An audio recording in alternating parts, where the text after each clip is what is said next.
Hey everybody, it's Ben Burchard, author of the New York Times best-selling books, The Charge and The Motivation Manifesto. And welcome to the Confidence Course.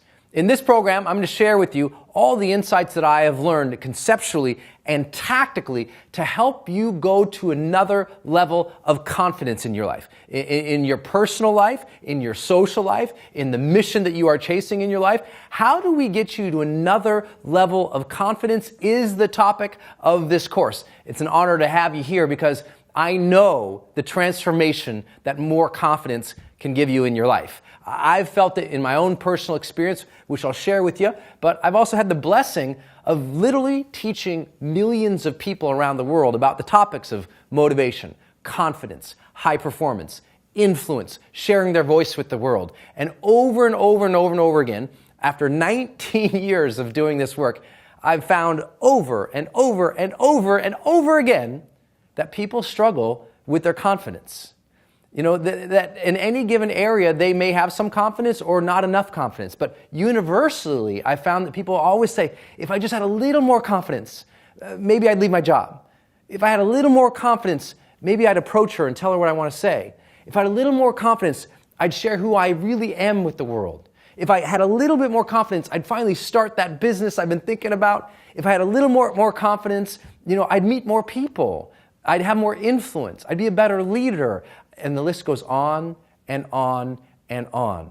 That everybody sort of recognizes that at base, if they don't have more confidence in life, they're likely to take less action.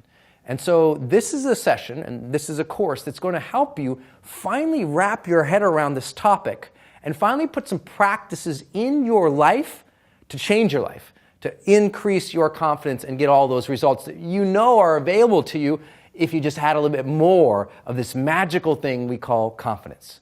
Now, I'll tell you right off the bat, the very good news is that confidence is not a mystical, magical thing. It's magical because it feels magical. It feels amazing when you have it. And I know you've had it before in the past. One day you walked in the office, you felt more confidence, you crushed it that day. You finally found some confidence, you walked up to somebody you cared about and told them how you felt or asked them on a date. Or you started doing something where you were teaching somebody something and you felt so confident teaching them because you knew it in and out. I know you've experienced high levels of confidence in your past and in some circumstance or some situations. Our job here is to talk about it at a very high level conceptually in this first lesson so you can understand the foundations of what gave you that. And that we can also understand the things that were going against you. The things that pulled away from your confidence right when you needed it the most. That how come sometimes you can be crushing it and other times you can't even seem to get out of bed to chase your goals? What is the difference between the confident you and the unconfident you? Well, the good news is it's not a mystical thing, but it's a magical feeling. It's also something that's been figured out. Confidence, maybe for you in your life, if you struggled for it, has been, just this thing you've been fighting with for a very long time. But by science, by what we understand from neuroscience, from positive psychology, from high performance studies, from all the work that we've done as life coaches, counselors, therapists out in the world, we kind of got this thing figured out. The bad news is it might not happen immediately. You might watch this entire video and understand it better in your life, but not yet feel it and integrate it better yet, because it has to become a practice in your life as well. This just can't be a conceptual thing. You take notes and all of a sudden, I'm more confident one day. It does happen for some people. But for most, we have to get to work in changing our behaviors in life so that we can start feeling more of the belief internally. Sometimes we got to change your behaviors before you feel the belief that is confidence. So we're going to talk a lot about very many different levels in confidence here. And I'll share with you what levels I'll be sharing them with you. I'm not a psychologist. I'm not a psychotherapist. I'm not a psychiatrist. I'm not a neuroscientist. I'm pretty sure I'm not anything that ends in ist. What I am is a guy who spent 19 years obsessively studying what is it that helps people find that internal sense of joy, that internal charge that makes them feel more energized, more engaged, more enthusiastic about life, and more likely to become a high performer in their peer set. What is that difference? You got one guy over here fully charged up, excited about life, one person over here who just struggles and can't get out of bed. Or you've got one person over here and their peers, they're crushing it every single day, and another person over here who just doesn't seem to contribute to the team. After 19 years of studying that, mostly at the beginning, just for myself to change my life, and now, as you've seen with millions of people, whether it's millions of people on our Facebook page or the tens of millions of people who watch us on YouTube or the millions of people on our email list or the hundreds of thousands of people who see us live every single year, I can share with you, learning from their journey, this very, very confident point of view. You can increase and improve your level of confidence life. I've seen it happen so many times in their lives, and it happened in my own life. If you haven't heard my story before, I had a very transformational experience when I was a young boy. I was a 19-year-old kid. I had gone to high school with my high school sweetheart. We fell in love. We went to college together. We signed up for classes together. We moved to a new city to go to college together and lived in the same dormitory together. And throughout that semester, it turned out that she had cheated on me. And it wrecked me. And I don't know about you, but if you've ever had a relationship fall apart, sometimes when the relationship falls apart, you can fall apart. And I fell apart. Talk about not having confidence. I mean, not only did it destroy my confidence, it destroyed my ability to get out of bed. I mean, I couldn't even go to classes. I was so depressed. My friends couldn't do anything to help me, get me up. They'd try to pep me up and cheer me up and help me find my confidence again, but they didn't know how to do it. And I didn't know how to do it. So I just laid there in a deep depression. By the end of that year, I became suicidal. And then I had a transformational point. What happened for me was I found a summertime job.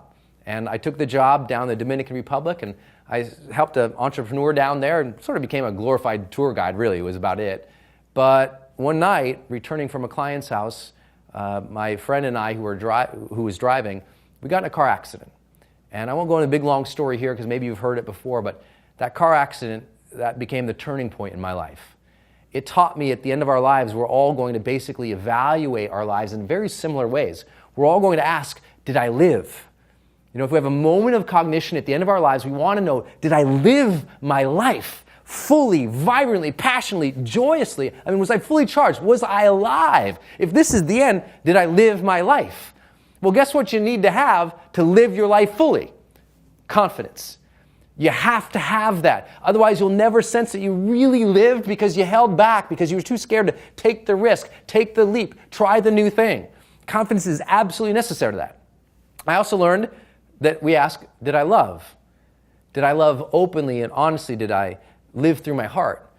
Well, I didn't do that because I'd gotten my heart broken. So I built up a wall, put on a mask, or whatever the metaphor is that resonates with you, but I pushed people away.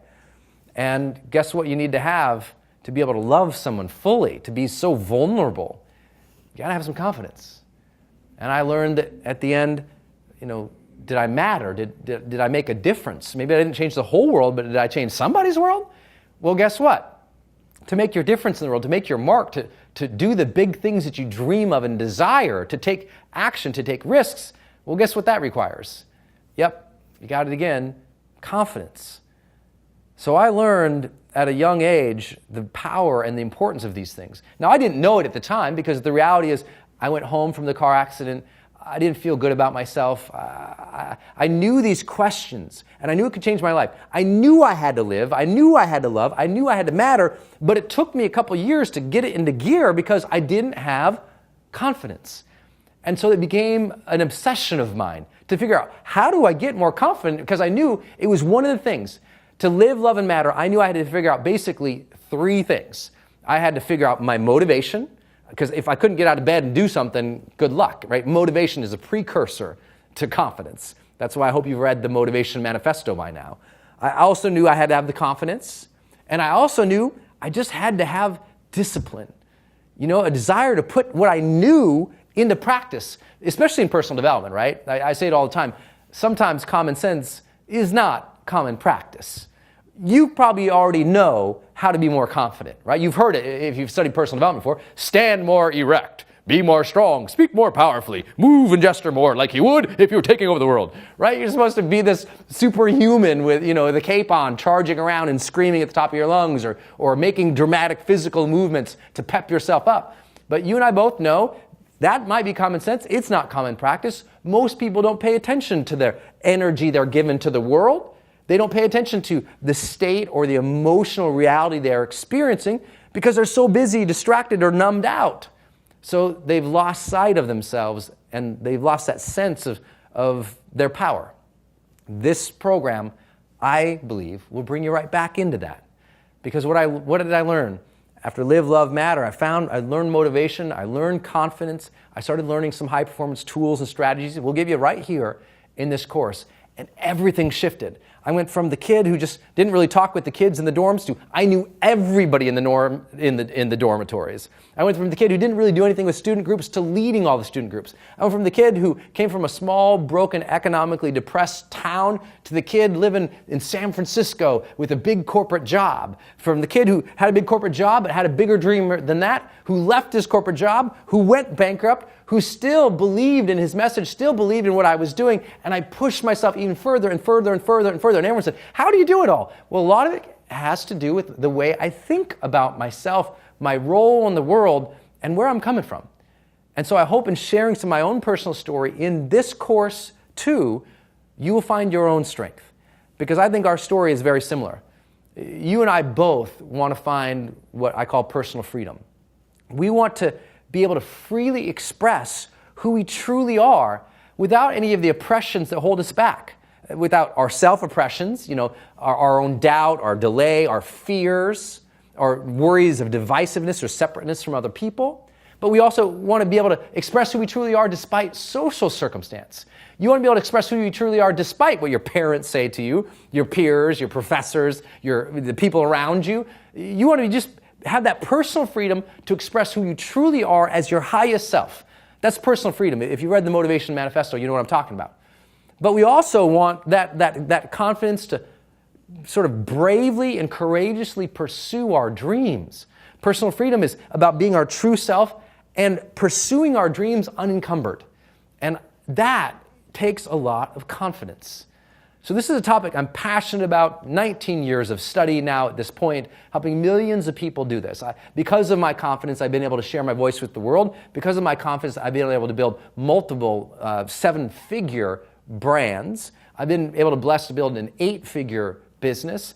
I've been blessed to work with presidents and high performers like Olympians or major celebrities, actresses, sports figures, athletes.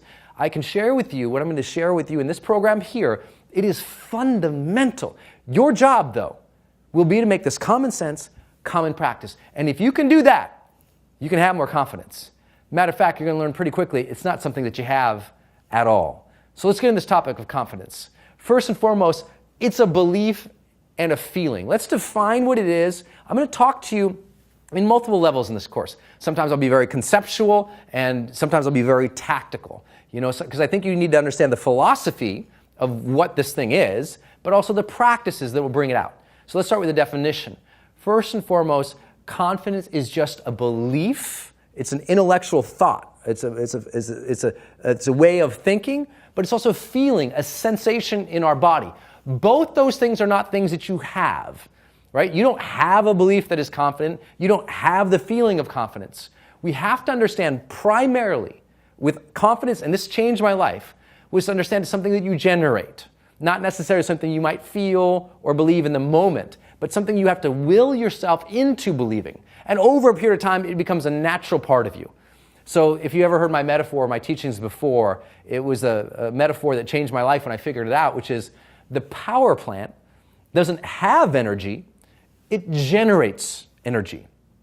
More accurately, it transforms and generates energy. It takes energy from one level, puts it into another level. And your job is to generate your levels of belief and feeling in your body to be confident on a consistent enough basis that it just becomes integral to who you are. It's just part of you. It's natural. It's automatic. You're more confident. People say, wow, you're confident all the time. And you're like, oh, no, not all the time. But yeah, I guess, most of the time. People ask me that all the time. Brenda, are you always that confident? I say, yeah, I'm always this annoying, because I truly believe that we can build the emotions that we want to experience in our lives. If we condition them over and over and over and over again, we start to feel and experience them. When I first started wanting to be confident, I was terrified So I force myself to approach people and talk to people so many times with enough repetition on a consistent enough basis that now approaching people, it's natural. Put me in any environment in the world and I walk up and chat with people all day long. No problem. When before, that terrified me. So part of confidence, as you'll understand, is a practice of firing off specific confident beliefs and specific confident feelings, as we'll talk about. But as an overall definition, it begins. It's a belief and a feeling, and it's a belief and a feeling that things are going to turn out well. It's like that optimistic standpoint. It's like, oh, I can be confident here because this is going to go well. Here's how I know it's going to go well. It's because I am willing, worthy, and capable. When you talk about a lack of confidence in people, it's often because they're unwilling. They don't have a confidence in any given situation because they don't want to be there, right? Take somebody who's an introspective, introverted person, throw them into a networking event, and they're like, I don't want to be here. Their unwillingness to be in that situation itself creates a low level of confidence. But so does that situation in which somebody feels unworthy. They feel like, oh, well, I'm not good enough to be here. These other people are better than me. They're smarter than me. They've accomplished a whole lot more, or have more influence, connection, or money. Whatever story we tell ourselves why we aren't worthy enough to be at the table of greatness, we need to learn to check that. A big part of confidence is allowing ourselves permission to say, I belong here. It's good. I deserve this just as much as everybody else here. I'm worthy of all of these things, or I'm worthy of being at this table or experiencing this thing. I'm just worthy by nature of divine right, by this aspect of you believing that you're alive. You're worthy of the experiences you're going to have on life. There's a difference between worthiness and entitlement, right? We have to be aware of that. A lot of people who are overly confident or overly certain in their life, that's because in some way they're entitled. They believe they deserve to be better than anyone else. They believe they are worthy more than anybody else. Worth, in this aspect, is personal worth. It has nothing to do with you feeling socially comparable to people. It's with you accepting yourself and saying, yeah, I guess I deserve a seat at the table. I deserve it. I'm going to have to work for it, to earn it, but I deserve that right. I deserve, by natural right, by God's grace, by the universe's random luck, whatever it is that brought you here, you deserve a seat at the table. You deserve to be a card-playing member at the game, right? You get to be there. Now, whether or not you do any good, well, that's going to be tested in the real world. But you deserve a shot at this. It's a big part of confidence. I'm worthy of being here, right? If you walk into a meeting and you think everybody's above you and you're a minion and you're not good enough, you're not worthy enough to express who you are, you're not going to have any confidence. That makes sense, right? That's why it's integral to the topic here, to the definition. And finally, one of the most important ones, capable, right? A lot of confidence comes from the belief that we are competent and capable enough to handle the given situation at hand, right? And by the way, capability extends beyond just our philosophical sense of ourselves. Capability goes into, do you really have the knowledge, skills, and abilities and talents to do something specific, right? Put me on any stage in front of 1,000 people, 5,000 people, 50 people, 10,000, 20,000, 40,000 people. I'm completely confident. I know I have the skills to deliver there. I just know it. I know for sure I'm going to feel those nerves, that performance excitement right before, but I know I'm going to confidently deliver my message. It's a skill set I have developed. However, put me on a tennis court with somebody, I have no confidence. I've never done it before. Well, I have, but I suck. And so because I'm no good at it, I don't have a lot of confidence there. In sharing all this, this becomes our definition. This becomes our goal. Our work in this course is to help you be more willing to enter situations that might be changing or challenging, to help you feel more worthy of a shot at a great life, and to help you become more capable in multiple situations to perform, to excel. Now, for some of you, you're like, dude, this is way too academic. Just tell me how to stand and how to talk. Well, if you've ever been through any of my programs before, I like to go a little more in depth than some people. A lot of people, if they talk about confidence by now, they've taught you how to stand, how to move, how to shout, how to talk, how to change everything in your life. I think if we don't philosophically relate with something and understand it, if we don't have the definition of something, of what it is we're pursuing, we'll never reach it. If we don't see the target, we can't grab it. This is the target. Confidence, it's your belief, your feeling that you are willing, worthy, and capable in given situations to excel. Once you understand that, everything starts to shift. Everything starts to shift. And this leads us to this question: do you have confidence? I mean, now you know the definition. Let's talk about you personally. How would I know if you were confident or not? Well, it turns out the hallmarks of confidence are pretty easy to see from a psychological perspective. If I was your high-performance coach, as an example, and we talked for a little while, it wouldn't take me very long to diagnose whether or not you have confidence in your life, because there's three major hallmarks. The first one is authenticity. Are you being truly yourself? Are you comfortable in your own skin? Are you being able to take action towards the things that you find meaningful? And are you adapting well when things don't go right, when things aren't going to plan, when you feel frustrated, when there's stress, when there's challenge? How are you doing in those circumstances? If you can become more authentic in who you are, you can take more action, and you adapt better, genuinely we can say, yeah, you're a pretty confident person. You have a higher level of confidence than some other people may have in their lives. And so that's what I would look for if I worked with you, if I talked with you a lot. My job here is just to break it down for you. How authentic do you feel you've been in your life in the last 6 months? If you really think about it, the way that you've been showing up to your family and your friends, to your peers. And when we talk about authenticity, people often don't understand what that really means. It's a buzzword now, unfortunately. But it's one of the most powerful concepts in our lives. To be true to ourselves, to know thyself, and to express ourselves. That's power. And so how do you know if you're doing it? Well, here's what I like to do to tell people to test themselves, if you've been authentic or not. Does your family, does your friends, does your coworkers, does your employer, do all these people have a sense of who you truly are? And here's the test. Have you expressed to them on a consistent basis what you really think, how you really feel, what you really desire, what you really need, and what you're really after in your life? Have you expressed that with them? Do people know what your struggles are? Do they know how you think? Do they know what your feelings are? Because if you're not expressing yourself and sharing those types of things, then you're truly not probably the most confident as you could be, because you're not being authentic with the world. You're sharing what you think they want to hear or what is appropriate.